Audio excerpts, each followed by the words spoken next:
We're looking at the source view for Sweet Necessities Food, Sex, and St. Augustine by Gilbert Nylander. All right, so we're looking at a comparison between him and Sylvester Graham in chapter 2 of the book. So, first of all, Sylvester Graham. What are our thoughts on Sylvester Graham? I think he's a sex-repulsed asexual. I agree with you, Aaron. I also think he's a sex-repulsed asexual. He has this absolute violent repulsion and hatred towards sex. It's pretty blatant. Like, there's not much else to say about it because there's no Yeah. hiding it. Like, it's like, it's a pretty defining character trait of him. So It does. It goes back to the food in the chapter because he was trying to create a diet specifically to help like suppress sexual desires. Yes. And he thought certain foods would make those urges worse. So he was condemning certain foods because of that. I keep like mixing him up with like Kellogg. Yeah. Like, was it with the Because foods? Kellogg did the same He did thing. something very similar. similar. Were they both just like bland foods, or was? Yeah, there's this Graham special different? Kellogg diet that he put people on to try to keep them in a certain state of being. It was extremely vile, and I can't eat any type of Kellogg cereals without thinking about that. Me the neither. things he did to people, So they're all control freaks. Got it. pretty much. Okay, good to know. So, St. Augustine. St. Augustine shared some pretty similar opinions, actually, to what Sylvester Graham shared. He very much so was against sex, except for, in any case, except for the case of procreation. He thought if you sought out sex for actual like pleasure and desire, that was morally reprehensible, that was absolutely wrong. One of the things he says is, nevertheless, desire for sexual pleasure as fallen human beings experience such a desire was for him deeply suspect. He thought it was absolutely wrong. One thing that he says is the sins of the flesh are not only sensual but also spiritual. Not only lust and drunkenness, but also quarrelsomeness and jealousy. Indeed, sins of the flesh are attributed even to Satan, who has no God. So, basically, they're saying everyone has sins of the flesh. This is something we can agree it's on. general common belief. But I don't. It's kind of odd that like this is so terrible and this is absolutely reprehensible. But then like, by the way, everybody does it. Yeah. It's a weird way to be like, I don't know. Kind of like not ostracize everybody, but just Make condemn everybody Yeah. in that way. So make up your mind. Yes. Make up your mind. I guess that's the thing about how, well, you're supposed to try to overcome this. This is something that you should be fighting. Yeah, you're going to feel these things, but it's wrong, so fight it. And that's why we're better than animals, right? That is one of the points that he makes. Yeah. He's basically saying that, yeah, we'd be more like base animals. Yes. Be more like the thing that we think is worse than us. Despite the thing that also sets us apart from them and makes us better than them with effective conscious thought and can have. I don't know. It's interesting. I mean, he also ends up comparing food and sex, like quite what Sylvester Graham does. Yeah. He also makes several different comparisons to that. He also believed that like food was a kind of medicine, and I don't think gluttony was something he didn't really believe in. He believed people should eat, to actually satisfy their hunger, not just out of pure gluttony just because they want to keep eating. He's comparing sex to that as well. You should do it with a purpose. It should be to either have children, in the case of sex, or to satisfy your hunger, in the case of food, and nourish your body. So, I mean, what would he think about it? What would he think about just having a dessert? Dessert's not necessary. It's a sweet treat. Yeah. So how would you feel about dessert? The sex would be dessert. Yeah. Sex for pleasure. I mean, yeah. Oh, was I not? Like, how far are we going with this? Yeah, like they kind of just lead into each other because you keep like they kind of like same thing. It's just like a metaphor for a different one. Mm-hmm. Like the food is the metaphor for the sex. So I don't. It's just weird to me. I guess I understand it. I know what he's going for, but I see what he's saying, but would he turn down a brownie? Would he turn down a Would brownie? he turn down a if brownie? it was for sustenance, then absolutely not. But because he wanted one, Just because he wanted one. He's No, already eaten his absolutely No not. pleasurable brownies. No, it's interesting. One thing he said, which makes me think that maybe he never felt these desires to begin with. He said that in like such a world, it'd be quite different from our experience. Why would someone want to keep grasping at this pleasure forever when the good of offspring had been satisfied? Why would someone keep on having sex when they've already achieved the goal, having a child? This circles back to what we were saying in the beginning about how this kind of ties in with asexuality. Yes. It's a very blunt way of viewing things, which is very common in asexuals. I don't know. I feel like these guys are just a little queer.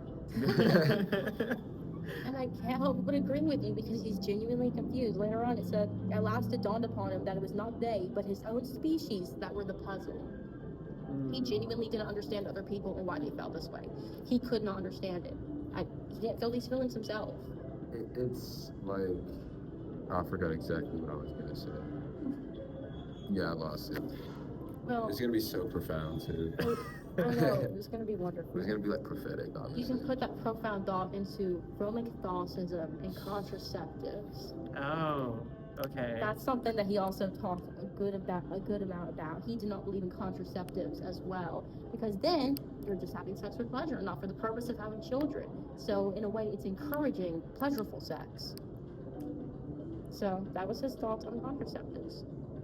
I mean, I can say a lot of things right now. say the things. No. That's okay. He said that contraceptive intercourse is an attempt to separate the pleasure from the good, the pleasure of sex from the good or purpose of our creation as sexual beings. And then he went on to actually make some theories about Adam and Eve. He kind of talked about how it's realistic to think that they probably had sex, but then they were corrupted, and then the sex turned pretty negative towards just pleasure instead of towards a purpose of procreation, which is very interesting. It's just I just don't agree with that. the Bible says what happens. I'm pretty sure. I mean, Even if it is like a metaphor, like made the fruit, yada yada yada.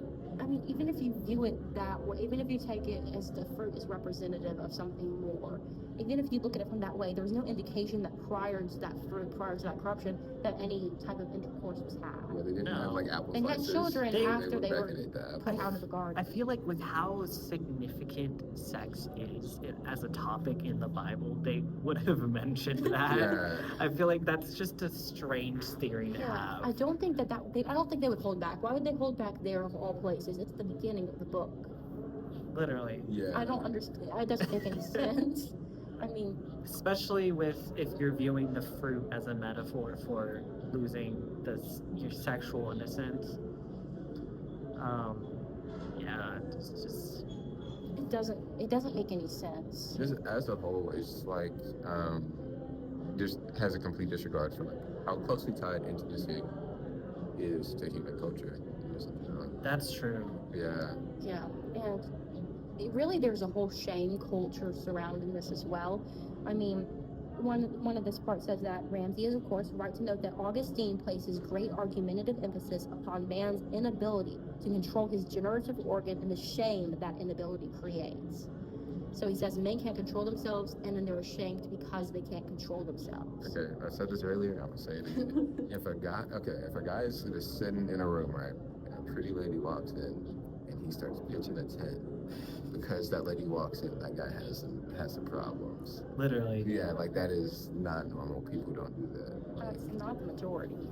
no one's like, I'm trying to figure out like where this is coming from him, because if you're like, this is bad, this is terrible, you can't do this, but also you can't control it, then it's like you're feeling something and then you're forcing yourself not to, but you feel bad because you're feeling this. That's why you're forcing yourself not to.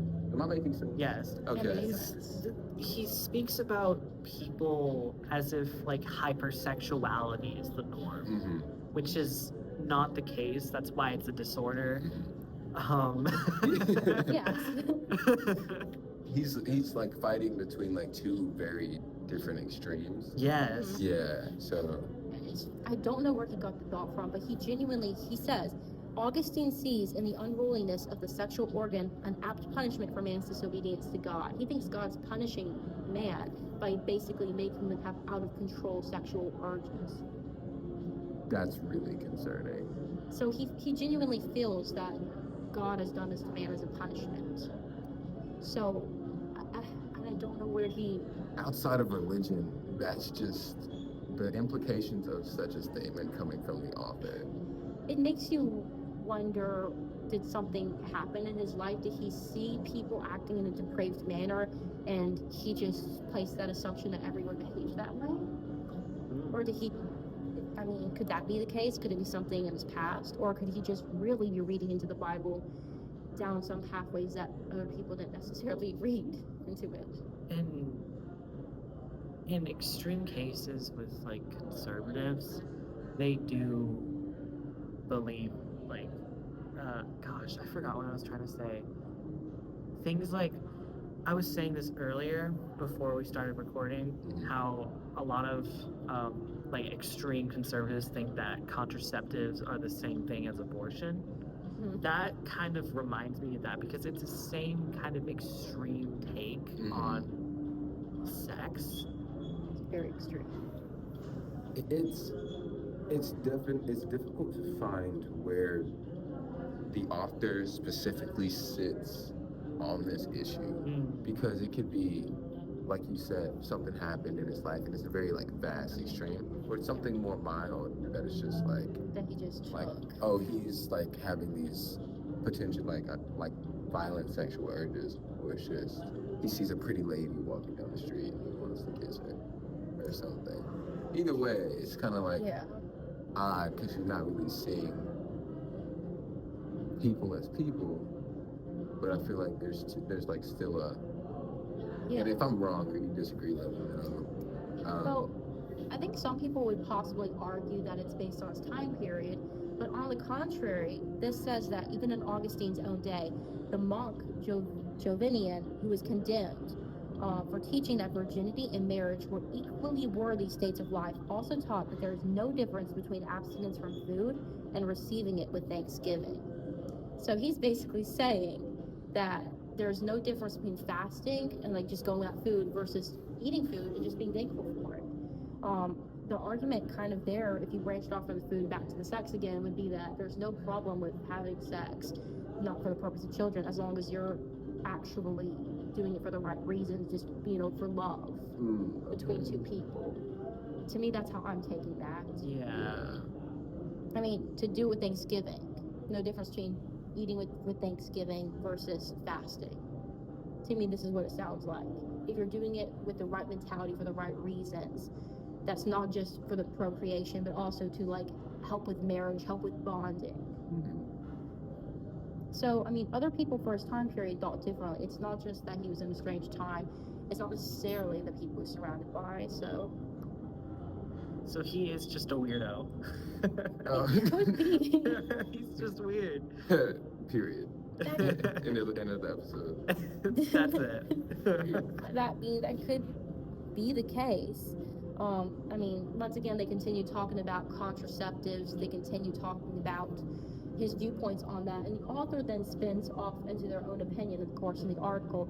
And the author believes that basically what I echoed before, what the monk was saying, it's okay as long as it's all consensual, it's for the sake of bonding and pleasure, that there's no problem with doing that outside the purpose of having kids. Yeah. Which is, I feel like, a pretty normal belief. Yeah, pretty general. It's interesting to just downright say contraceptives are evil.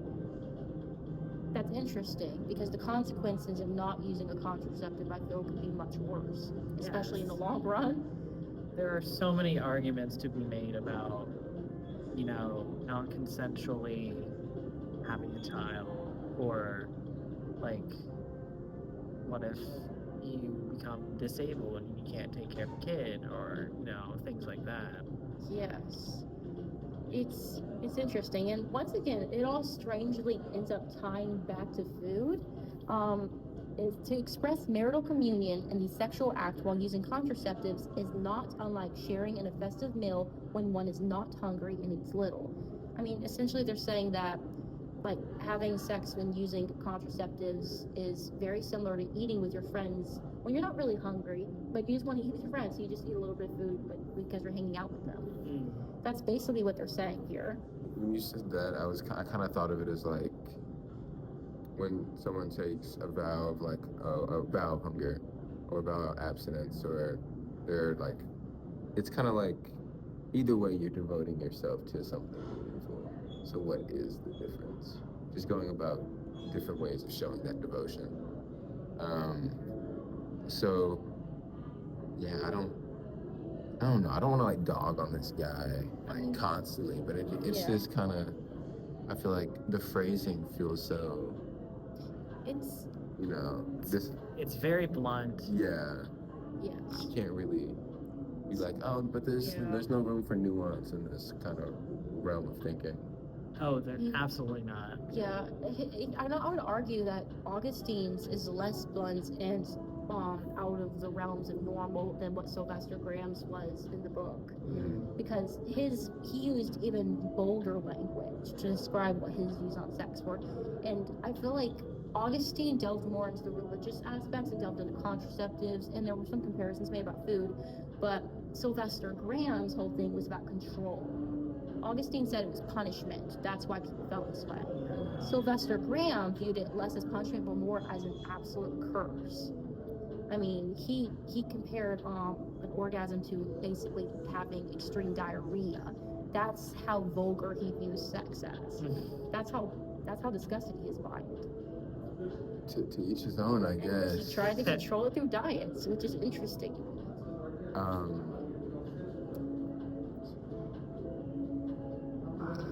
I don't know.